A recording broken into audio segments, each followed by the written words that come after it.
All right, welcome everybody, and welcome to AMA with DNK. This is the weekly live stream. This is the 49th episode.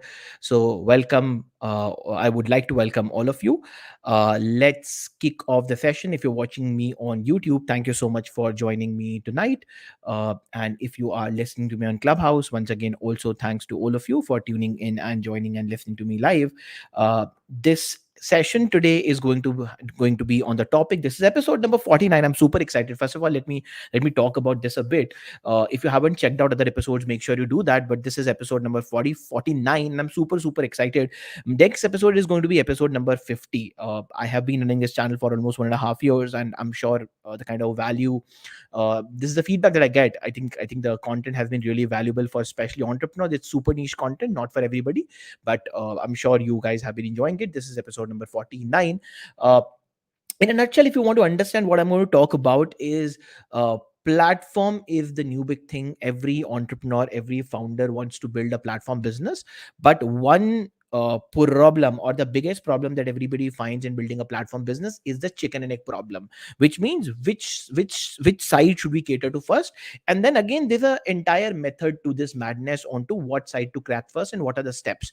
So before I jump on to what I'm going to talk about in detail in today's conversation, let me quickly give my introduction for all those who do not know. My name is Dilnawaz Khan. I'm founder of two companies, Codesign Labs, which is a design technology company, and PowerDeck, which is a fundraising advisory company. I've been a part of Indian startup ecosystem from past 13 plus years. And of course, you can learn more about me on, if you're again listening to me on YouTube, all the social media handles are below. You can check about me. But if you want to learn about me, you can also go on to LinkedIn and learn more about me. Now, what is AMA? AMA with DNK is my weekly show where I go live. And of course, the idea is to come live and talk to all of you fantastic people and talk about startups, entrepreneurship, world of business, and things that will help us become better entrepreneurs. And this entire process, I cannot even tell you, has been so enriching, so fulfilling, and so learning for me, because I spend entire day learning, making notes, making a presentation, and this entire activity has taught me a lot as well. So all those who watch these episodes, I'm sure you are deriving a lot of value. But this entire journey has been super fulfilling and super enriching. I've been learning tons myself. So thanks for all the support. The format of the conversation of the live is, I have prepared a presentation. I'll be doing a monologue in the beginning, and then after that, what you guys can do is you can put your questions in the live chat. The live chat is open, friends, but as a restriction, we have only put it for subscribers only. So feel free to drop your comments in the live chat. I will be more than happy to answer questions. I'm here for you, so please utilize the live chat well. Make sure you interact, you chat, you put in your comments, you drop in your suggestions as well, and of course, drop in your questions. In today's sessions, now coming on to the most important part. In today's session, what we're going to talk about, three important critical things that I'm going to talk about with all of you today. Number one, what is a platform and how do platforms operate? Now everybody wants to build a platform, and there's so many terminologies: matchmaker, platform, marketplaces, tech stack, tech layers. There's so many things, and a lot of founders, a lot of entrepreneurs get confused, right? So what I'm going to do is I will be helping you to decode the entire platform structure, and I'll take you deep into this entire platform world, platform universe, and will help you to decode it. This is the topic number one that we're going to touch today. Topic number two is going to be examples of successful platform businesses and what we can learn from them. This is going to be super interesting because I've prepared a few examples along with the case studies that we'll be looking at live, and I'm sure a lot of you will be having your own comments around that. And third, and most importantly, how to get started on a platform business. And this, my friends, is going to be super important, super critical bit of the entire conversation, because I know, as startup founders, aspiring entrepreneurs, a lot of you want to build platform businesses or want to build a platform. But again, what are the advantages of building platform, what are the disadvantages of building a platform, how to even get started, I will be talking about on all those things. And in the end, if you stay till the end, here are a few bonuses for you. I have a few books recommendation that I believe every startup founder trying to get into platform ecosystem, trying to get into platform business should definitely read. I will be talking about those books. I will also be talking about a few of the fundraising tips, why platforms are investors favorite, and how can you manage those expectations, which is very critical. And then I'll be talking about a few other sessions that I'm going to do going ahead, and then of course about the mega masterclass that I'm conducting during the end of the year. So nothing else can beat that one masterclass. Please make sure to subscribe for that. And all those who are or on YouTube, I'll put in the link in a while. Or all those who are in Clubhouse, just look at the link tree link and you should be able to have a look at that, right? So with that, let's begin. And of course, the Q&A is always there. The live chat is open. Please, if you are here, if you're coming from Clubhouse on YouTube, make sure you subscribe, make sure you drop your comments. If you are already a regular YouTube listener, please make sure, folks, you drop in your comments. And of course, I'm open to all the questions. Any questions around startups, entrepreneurship, pitching, funding, or maybe today's session, which is platform business, please make sure you drop them in the live chat. I'll be more than happy to answer those questions, right? Most importantly, like the video, subscribe the channel, because once you like the video, the YouTube algorithm, and that is how it functions, it tells people that this is the content worth watching and it pushes it to more people. So please do that and show your support by subscribing to the channel. And of course, if you want to stay connected, make sure you follow me on other social media platforms, Instagram, LinkedIn. All of them are there in the description below on YouTube. And of course, all of these links are there on my Linktree link if you are listening to me on Clubhouse, right? So let's begin the conversation. Okay, so the point number one, the question number one, the topic number one I want to talk about is, what is the most common thing between YouTube, Uber, and Airbnb? Now, I'm sure if you are somebody who is active on social media, if you are somebody who's active on WhatsApp, who's active on in startup community, you would have definitely seen that one graphic, that one fancy graphic which says, hey, Uber does not own cars, Airbnb does not own rental spaces, Amazon does not own products, all of that thing. And again, I wanted to put that one graphic here, but even that graphic has some flaws, and I will talk about that, because a couple of things in that graphic are not correct. So what is common between YouTube, Uber, and Airbnb? Well, all of them are platform businesses. Airbnb, Uber, and YouTube, all of them are platform businesses.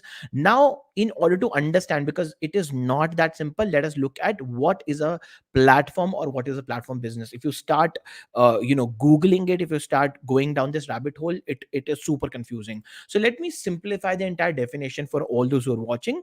Platform is basically, it is something that creates value by facilitating exchange between two or more interdependent groups, usually consumer and producers. Ideally, there's always a supply side on the in a platform. There's always a demand side on the platform. The simplest platform is two-sided platform, which is a demand side and supply side. And this is where the chicken and egg problem comes for most of the people. But the platforms are also multi-sided. In fact, there's a very thin line, or a confused gray area between multi-sided platforms and ecosystems.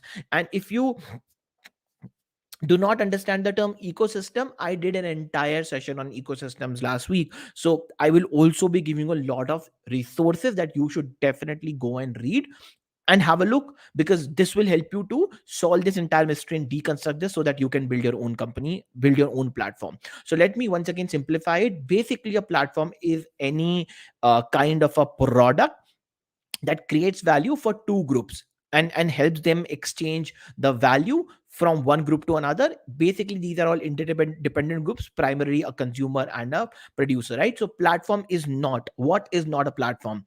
It's not a mobile application or website. I can tell you, so many companies, so many startups misuse the word platform. A lot of people will come and say, hey, I'm building a platform, but it is not a platform. It might be just a website or a mobile application. Not every website is a platform, not every mobile application is a platform, not every SaaS product is a platform. Please understand that platform is a very, very, very specific thing, which is not every website. Just like, for example, again, requoting, I had put up a post, really, really long back on my Instagram, where I said that every startup is a business, but not every business is a startup.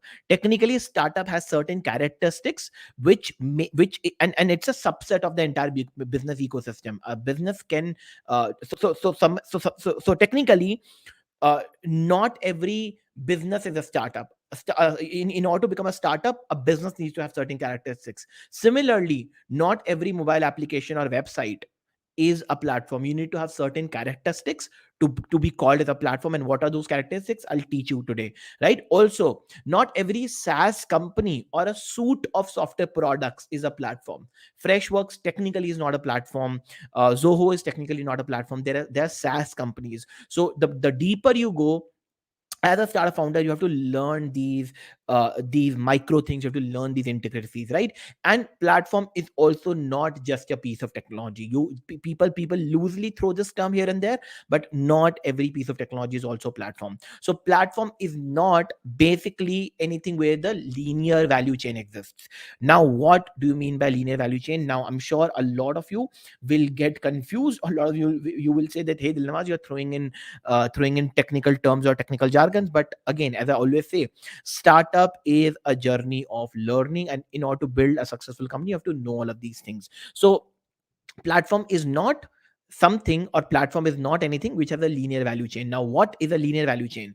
A linear value chain is any business which procures, adds value, and sells the product. Now look at any business in the world. If you are, let us say, a consulting company, you learned consulting yourself, or you learned something in terms of knowledge, you came and you kind of gave that value to somebody, and you charge for that value, right? So you, let us say, you spent $100 by doing a course, and now you're charging $100 from somebody, or $200 from somebody. This is a linear value chain. Let's look at one very simple example. You went to you went to a grocery market.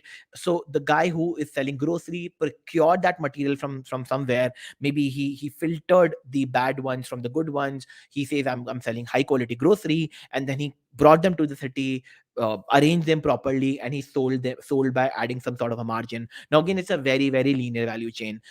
Again, if you look at the examples of cars, right? All these companies who have who sell cars, whether it is right from Ford to Maruti, to Tesla, all of them own the entire supply chain, value chain. So maybe so ideally, in a linear value chain, you are managing the logistics, you are somehow managing the pricing, and you are, as a business, controlling the value chain, controlling the supply chain, and in a lot of cases, you're also controlling the inventory. You're controlling all of this, right? This is what a linear value chain is, right?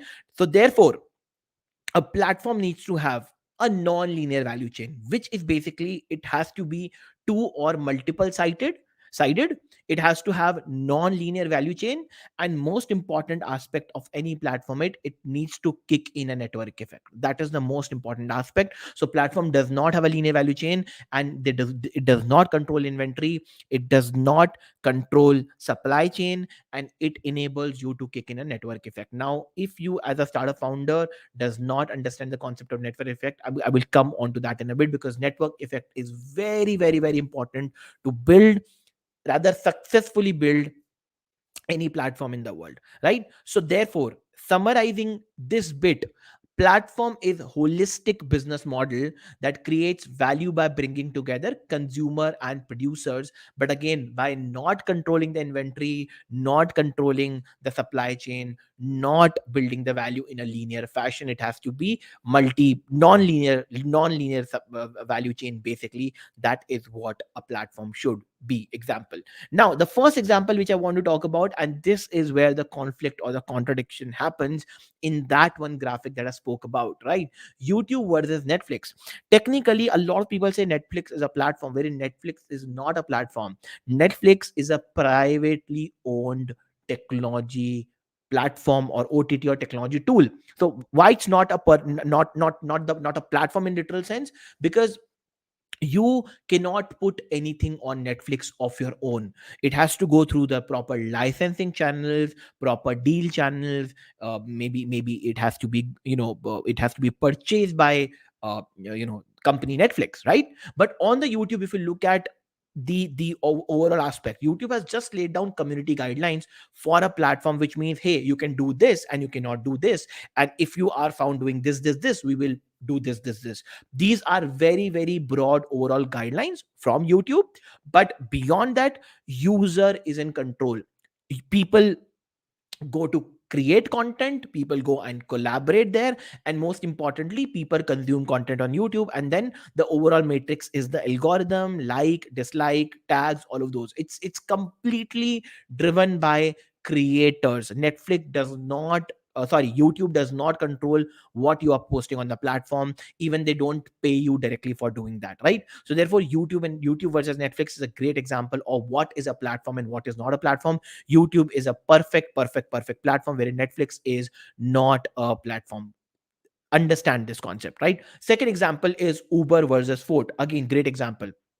Uber is a perfect example of being a platform. It's a two-sided, in fact, multi-sided. And I'll show you a couple of diagrams also by the time we end this session today. I'll show you certain diagrams that will show you how value is being exchanged on Uber, right? So Uber does not control how many drivers sign up or how many people come on the platform. They've just created a platform where people can log in, get a ride, or maybe drive people around. Wherein, if you look at other companies, even other rental companies, I've given the example as Ford, but even if you look at any other rental companies, if you are living in India, maybe Meru for that matter, right? They own the supply chain, they own the cars, they kind of own the entire inventory, and they manage the entire customer flow. So again, Uber versus Ford is a great example of platform versus not platform. Another great example is Airbnb versus Taj, right? Airbnb does not own anything, wherein I will, again, if you stay till the end, I have put in the Airbnb example in my entire presentation, wherein I'll show you how Airbnb diagrammatically creates value for both the parties. Wherein, if you look at the Taj example, maybe Taj might be of equal or lesser value, or maybe more value. Of course, it's lesser value. Airbnb is $100 billion.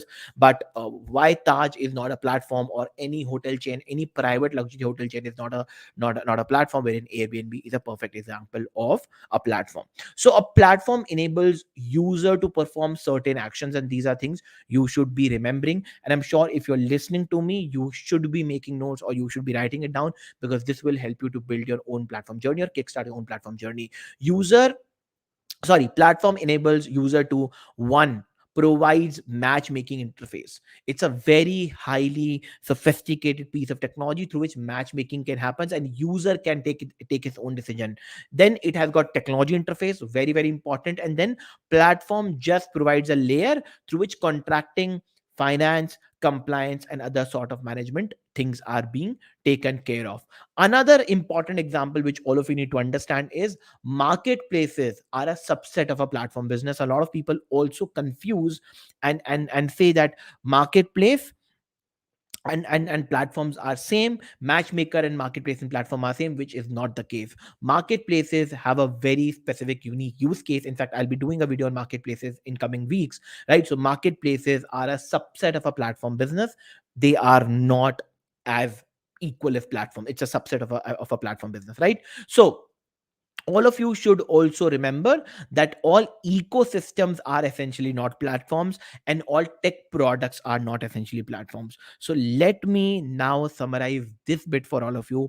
Very very important to understand: all ecosystems are not essentially platforms, which means Apple has a brilliant product ecosystem, brilliant business ecosystem, but it is not a platform. Ola has a brilliant ecosystem. In fact, if you haven't watched my last video, if you haven't watched AMA with DNK episode number 48, where I spoke about building business, building product features versus building business verticals, I have given the entire case study of Ola, of how Ola started as just a matchmaker between driver and rider, and eventually became one of the biggest electrical companies in India today. And you should definitely go and watch that episode. But Ola, again, my friends, is not a, as I said, is not a platform. It's just an ecosystem. So essentially, not every ecosystem is a platform. Please remember that. And most importantly, not all technology products are essentially platforms. So not all ecosystems are platform, not all tech products are platform. All all marketplaces are by default a platform, but all platforms are not marketplaces. Sounds confusing, but this is very very interesting. And remember this: if you are I'm sure you can come and watch it later on also on YouTube, but remember it, because this is very very critical if you are building a platform of your own, or maybe if you're building a matchmaking platform, or maybe you're building a building a marketplace. Right now, types of modern work platform with examples. This is something all of you should understand now. I don't want to make it too theoretical, so I'll quickly skip through this part. But this is very important for for all of you to understand, so that you can categorize the kind of platform you're building. So you might be building a service marketplace like Airbnb. So service marketplace is an example of a platform. You can be building a product marketplace, which is like Amazon, right? So Amazon also involves a component of logistics, return, and all of those. Now, what's the difference between a service marketplace and a product marketplace? In a service marketplace, you are not providing logistics in terms of delivery. So Airbnb, Uber, Ola, all of them, in all of them, the customer experience happens on the ground, but it's experiential as an outcome, and not in terms of a physical product. Wherein in the product marketplace like Amazon, you need to have a very strong supply chain, maybe in a few cases inventory or logistics management. So again, there's a huge difference between services marketplace and a product marketplace. Another great platform example is payments platform. There's so many great payments platform out there. If you look at international, you have PayPal. If you look at India, Razorpay. They started as a mere platform or a mere payment gateway service when they started back in 2015. Now go to their website. If you haven't checked Razorpay's latest website, go and check it out. They have got n number of products, n number of platforms to help businesses and consumers. Amazing work these guys are doing, right? Then you have investment platforms. So you can invest into startups, you can do retail investing, you have products like Angellist and Republic. So you can build an investment platform. All sort of social networks, Facebook, Clubhouse, LinkedIn, Instagram, all of them are again a great example of absolutely great platforms, right? Now, once you've heard all these examples, the end bit of mine is on good and bad, and this is the thing you should be keeping in your mind. So wait for a few more minutes before I come on to that part. And last but not the least is content platform like YouTube, Twitch, etc. And then there are many more, right? Now, if you have been listening up till now, I would request, or rather suggest, or would encourage all of you to drop in the kind of platforms you know, or the platforms you know, in the comment box. So drop those, the types of platform you know, or the platforms you use, so that I get to know what kind of platforms you guys are using, or if you're building any platform. In fact, this is now very important announcement for all those folks. Please drop your platform link in the comment box below once the video is over, or if you can find the video, put that put that link below, because uh, I am starting a dedicated series on dissecting platforms, and I would love to have a look at your platform and maybe give a feedback on platforms and maybe the marketplace you're building. So in the comment box of this video, leave the link of your platform, or if you know of of any of the platforms, have a look at that. Right. So again, if I can summarize this for you, and let me make the screen bigger, because this is something that all of you need to see. Now, if you see, there are two broad distinctions. You have exchange platforms, and then you have maker platform. And in exchange platform, you have investment platform, social gaming platform, communication platform, social networking platforms, payment platforms, product marketplace, service marketplace, so on and so forth. And then maker platform, you have control development platform, open development platform, cloud platform, content platform, so on and so forth. Now, again, these are all deep dives. These are all intricacies of the conversation, and I don't want to confuse all of you folks if I'm not jumping deep into it. But for your broader understanding, I think the only thing you should be remembering is there are around 6-7 types of different platforms, and I'm sure if you are building any of them, I'll again summarize: service marketplace, product marketplace, payment platforms, any sort of a platform, investment platform, social network platform, content platform, or any other sort of platform. Do leave the link in the comment section below the video. I'll be more than happy to have a look. And on that note, let me once again, before I go deeper, reset the conversation for everybody. So folks who are listening to me in Clubhouse, you can go and watch the live telecast of this presentation of this video by going to the Linktree link and coming onto the YouTube channel, and the comment section, the live comment section is there. And of course, if you stay till the end, I'll do a quick live Q&A on Clubhouse as well. And for all those who are listening to me on YouTube, I hope you're enjoying the session. I hope you're learning. And if you have any questions, please feel free to drop those questions in the live chat. I'll be more than happy to read them out and answer them in the end. Okay, so let's do a deeper analysis, and for this, let me again reset my screen because this will help you out, folks. Okay, now let us look at this example of Airbnb. Okay, and I'm sure all of you can see the screen. Give me a second, folks. Okay, so if you look at this example, this is a complete Airbnb business model. Now, let me highlight a bit which all of you should be looking at and understanding. If I zoom in, right, this is how Airbnb platform functions. So, when the platform started, they only had hotels. No, no, no, my bad, not hotels, hosts on the platform who were willing to give the accommodation, and on the other side, they had guests. So there were two values that they were providing to guests. They were giving them convenient option of booking, and then in return they were taking 3% service charge. And to the host, they were basically giving them more guests, more booking payments, and hosts were basically putting in the free space on their platform. They upfront do not charge anything. For hotels, again, they have put in a convenient listing system, and two hotels they charge 13 to 20% business model commission on their entire booking, right? So if I zoom out, this is currently the business model of Airbnb.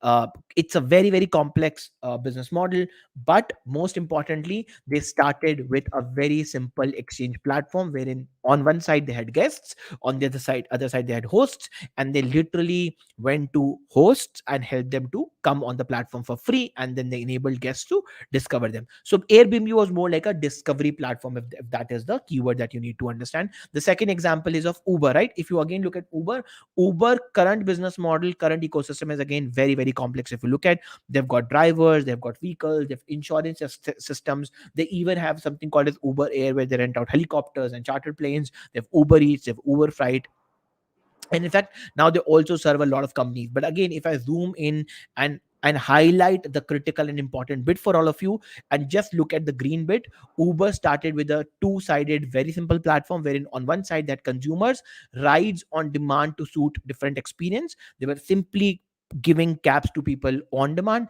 and on the other side they had two to three different kind of cabs: Uber Go, Uber Moto, Uber this that, whatever the brand was. And then the idea was very simple, that whenever people are going to book cab on demand, they'll be providing cab at a cheaper price.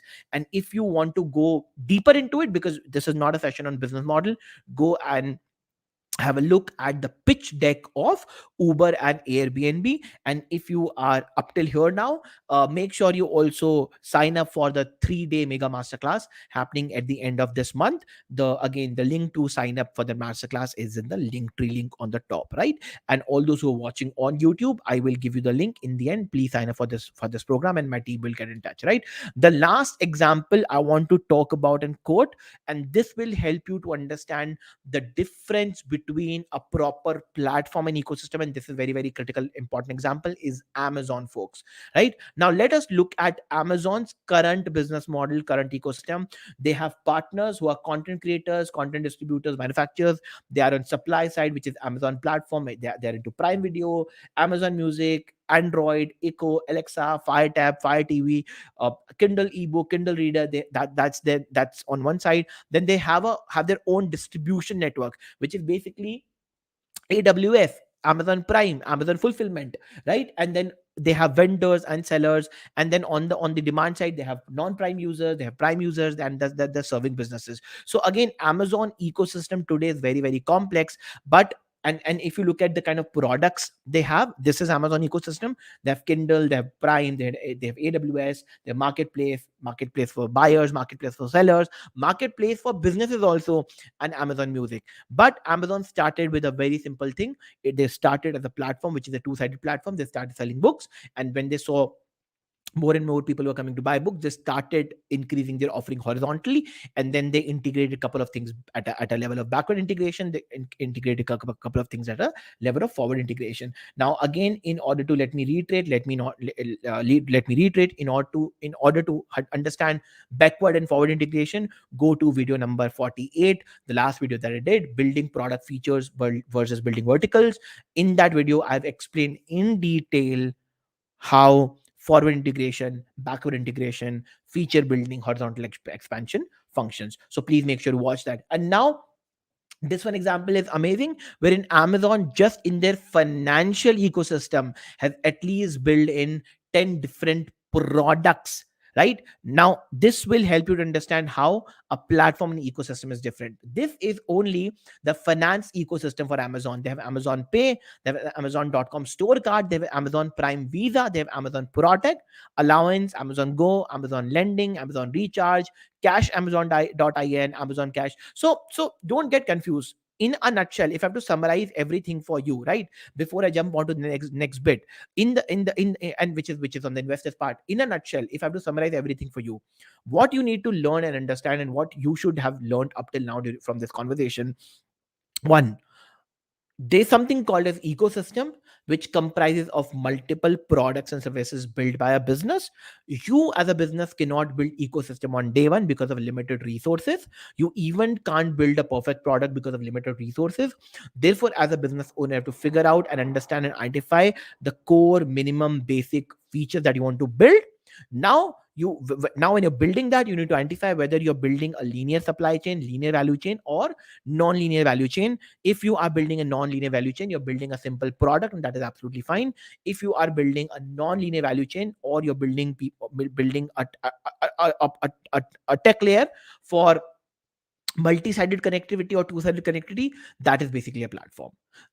So again, sounds confusing, but this is where the technicality is. And I, again, as I said, in the end, I will give you certain resources that all of you should go through, learn and understand, that will teach you, that will tell you, which will give which will help you to take a deep dive into all of this ecosystem, and will help you to learn more about platforms and how to build a platform business, right? Treat this as a masterclass, treat this as a summary. Now, coming on to the most important critical part, which is everybody's favorite, and I'm sure everybody would want to know and understand, which is why investors love platform and platform businesses. Very, very, very important, very, very, very critical topic and thing to talk about.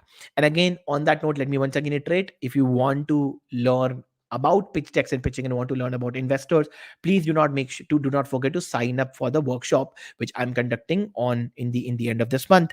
And I will give you, YouTube people, I'll give you the link in the end, and Clubhouse people can check that link on the Linktree link out there. Right now,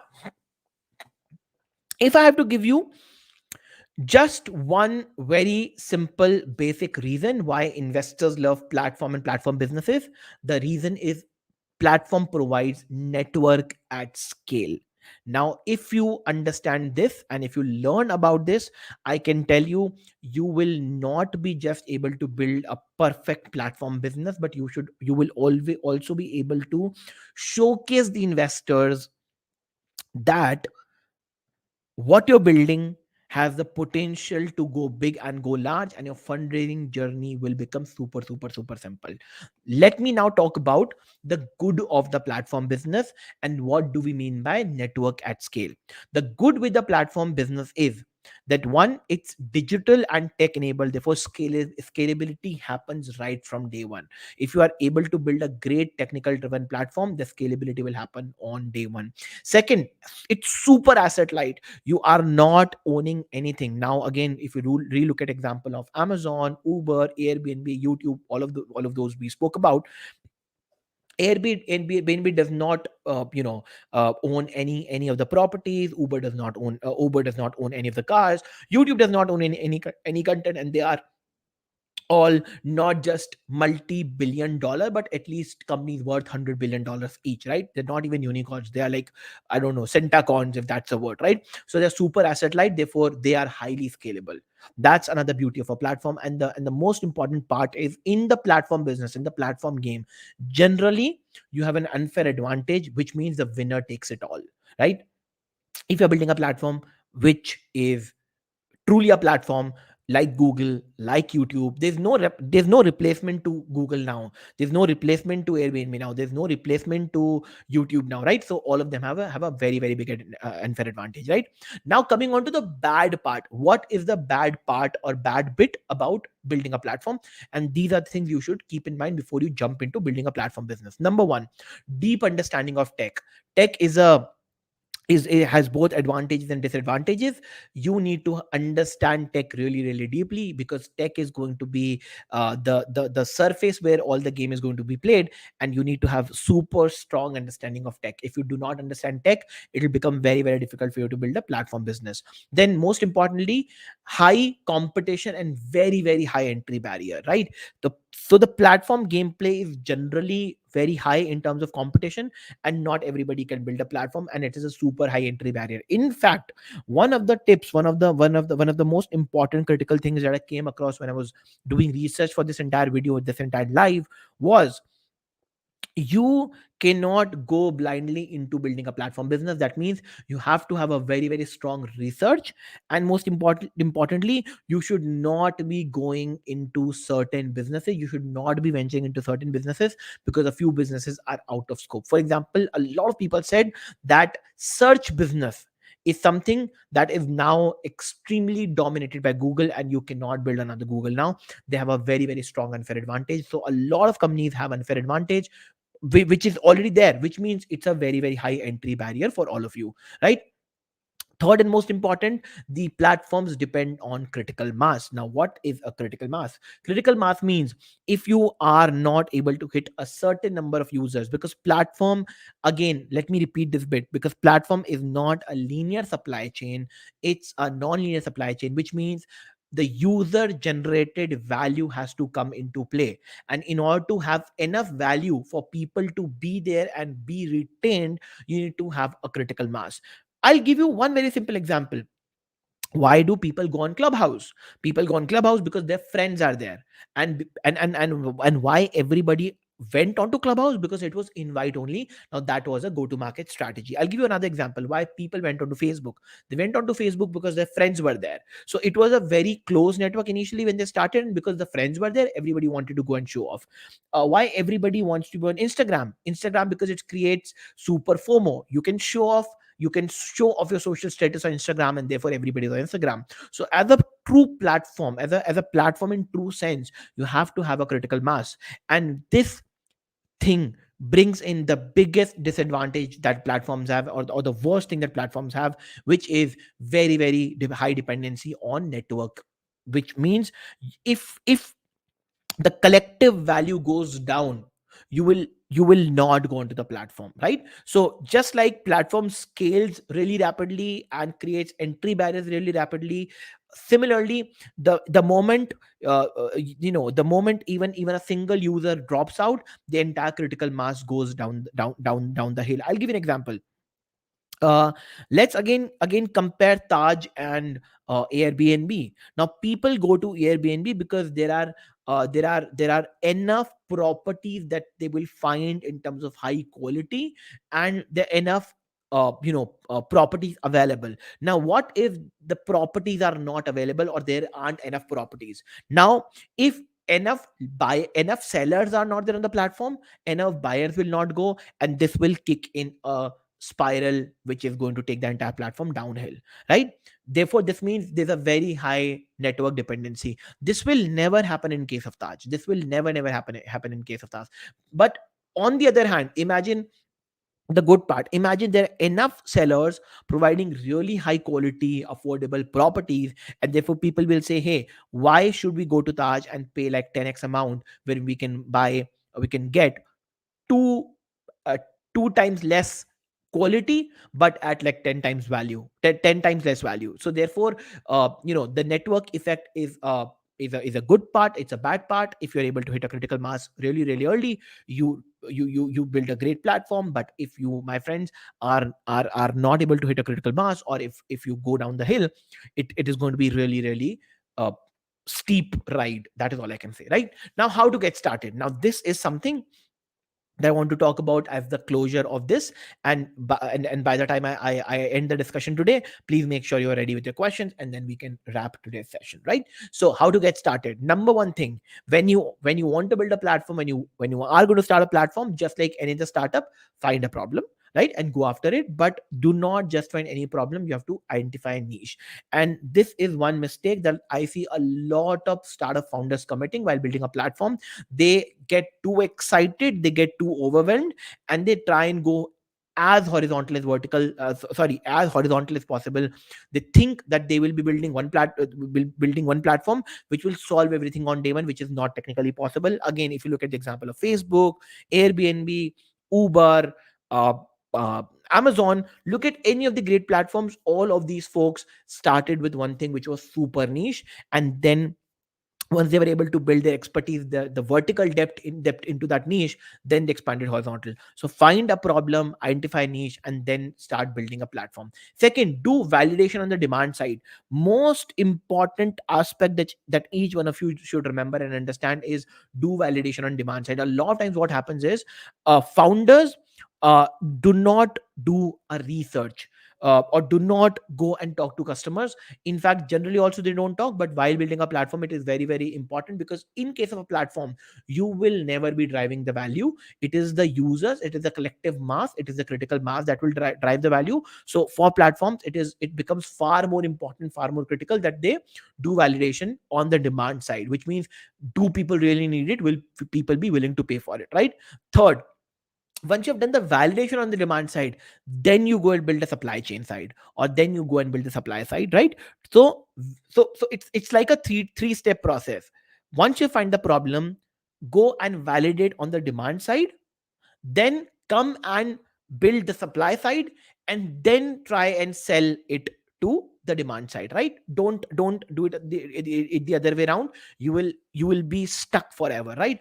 Fourth bit is build a manual or a semi tech traction. Right now, again, one example, and I've quoted this example in a lot of my previous videos, when I spoke about product or my business models, is a lot of times founders want to build the perfect platform, build the perfect tech, and want to start from there. But that's not a great practice. Build manual oblique semi tech traction. What do I mean by semi tech traction? By semi tech traction, I mean that you need not have a perfect platform in place or in the game of day one. What you can do is, you can try and match the both supply and demand side manually, uh, over a existing platform like a social media or a WhatsApp or a Google form, or you can do the matchmaking manually also. First, make sure that traction is happen, and that traction is generating value for both the sides. That is the validation, or the third or the fourth important point you need to keep in mind. If you are building only a platform, you will not understand how consumers will behave. So this is a very, very lean approach. It's a very, very low budget approach. It's a very, very swift approach, agile approach. You can literally go and validate your platform in like next 3 months. But follow these rules, right?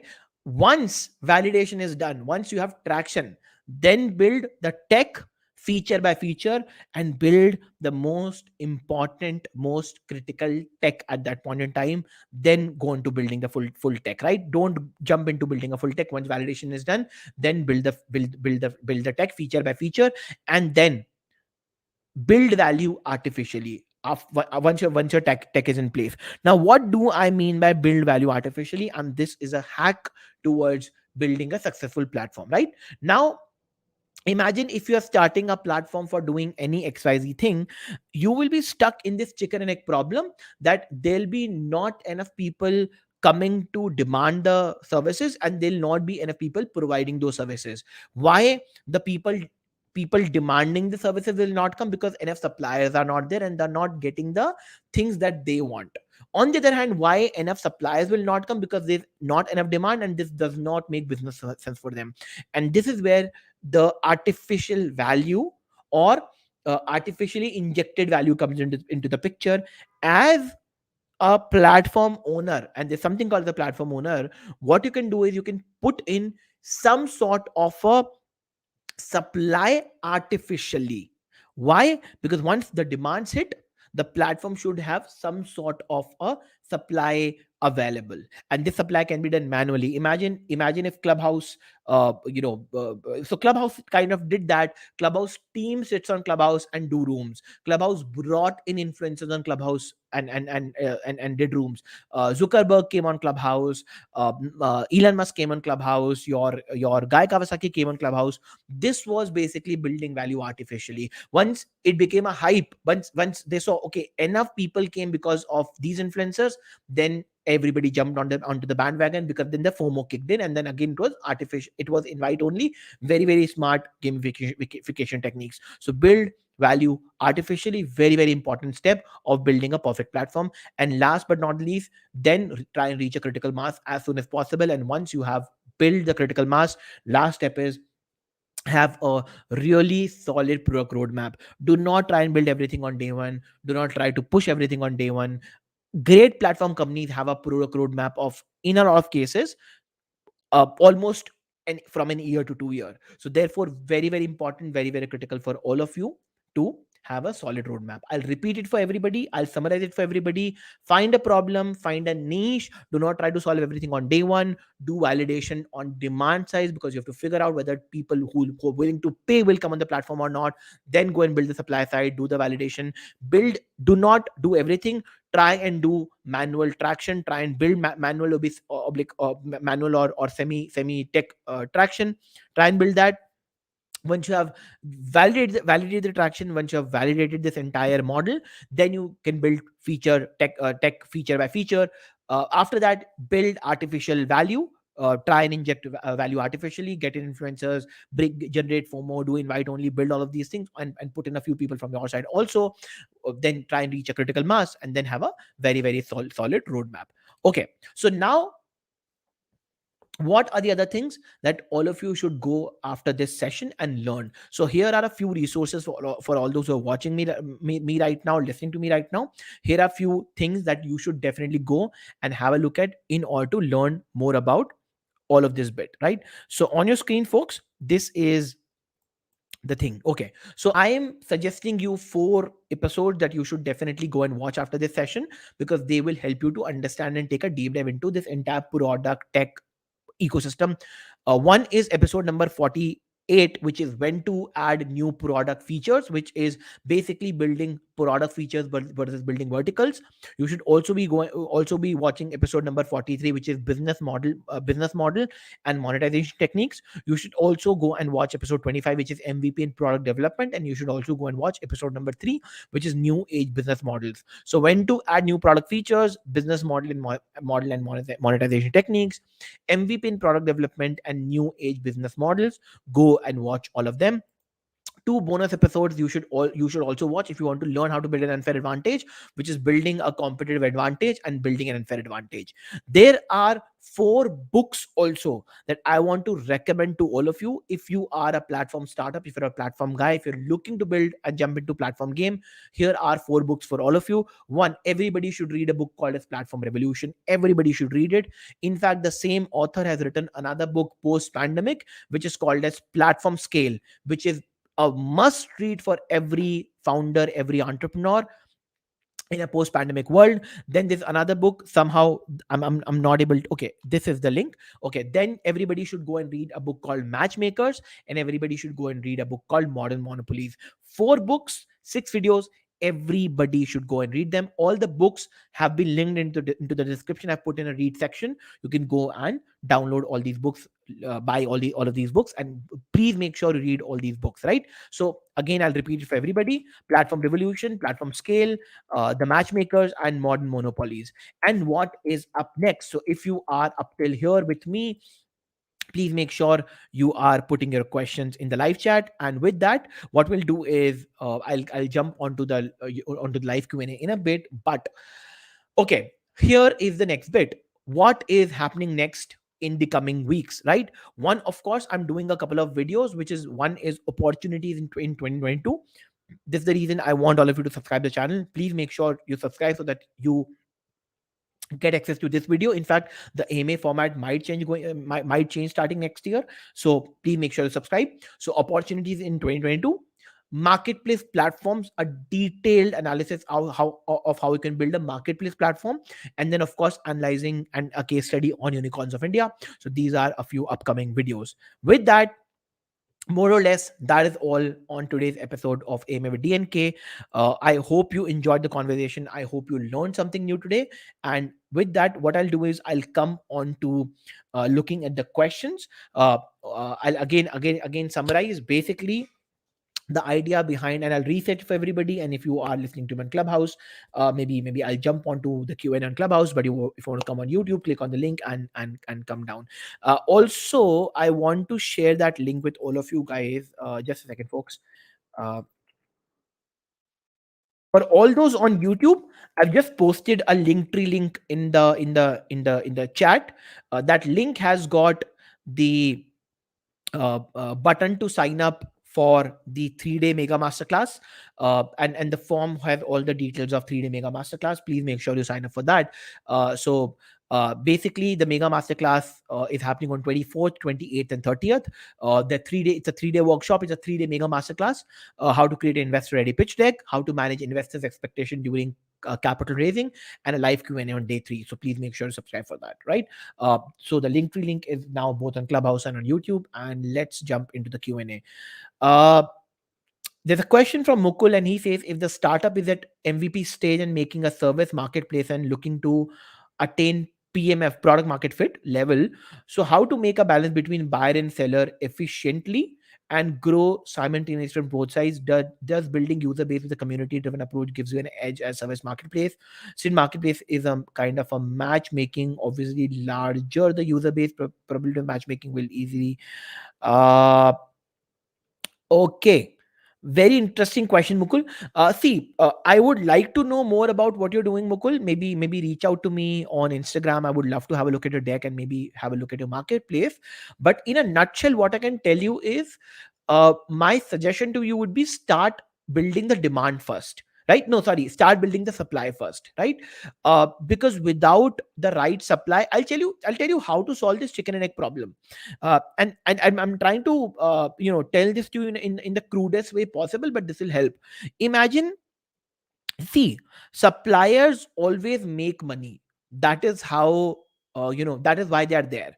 So even if you look at Uber's example or Zomato's example, no matter how much do they crib about Uber or Zomato or Uber not giving them enough money, they will not leave the Uber platform because Uber is giving them at least some job opportunity.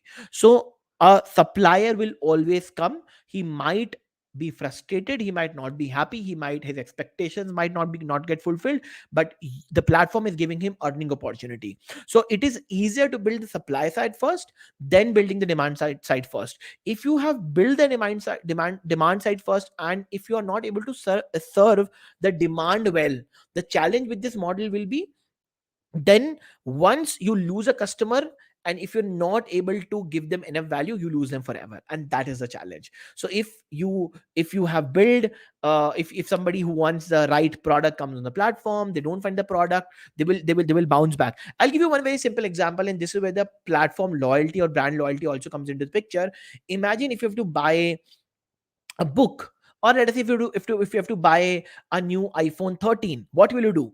You will go on to Flipkart, you will go on to Amazon, you will go on to your apple.com, and you see who is giving you the best deal possible.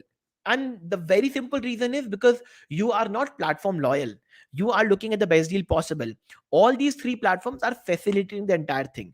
Therefore, it is very, very important for to have a very solid, very strong supply side first, then building a demand side first. Demand can come in later on. In fact, if you look at this entire channel, what I'm doing right now in the past 1.5 years, I will be doing 50th video next week. I have been able to single-handedly artificially inject value. Now, this is my own channel, but imagine I've created enough value for all of you folks, and tomorrow I can bring in more teachers. I can maybe start a private platform. If all of you who are here today, if you haven't joined the community, if you haven't joined my WhatsApp group, if you haven't joined my Discord, you are losing on tons of value. So once you join all of those things, you will realize that we are already able to achieve, if not a critical mass, somewhere lesser, and tomorrow I can bring in subject experts, I can bring in people, and I can start churning this value over the platform. So this is how you build a platform basically. First, I'm teaching everything, and then I'll bring in experts for different topics, and then the matchmaking will happen, right? So Mukul, I hope this gives you some sort of an idea of how to solve this problem, how to crack this chicken and egg game, right?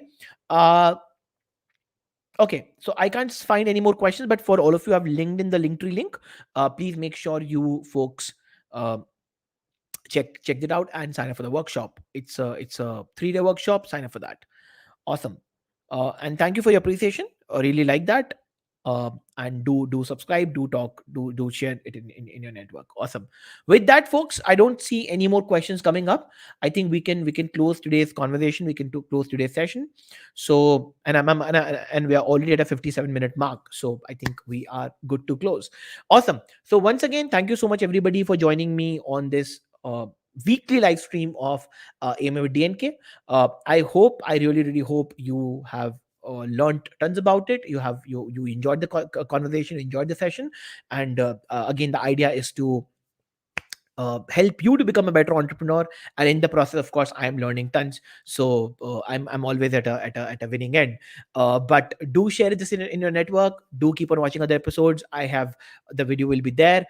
If you are watching it after the live ends, leave your comments in the comment box below, and follow on the other channels, and do subscribe to the channel. Do like the video. I'll see you on the next one, the 50th episode. And we're also trying to do something special, but let's see. And yeah, that is all. So Dilnawaz Khan signing off from the 49th episode of Aim with DNK. See you around, folks, and take care, everybody.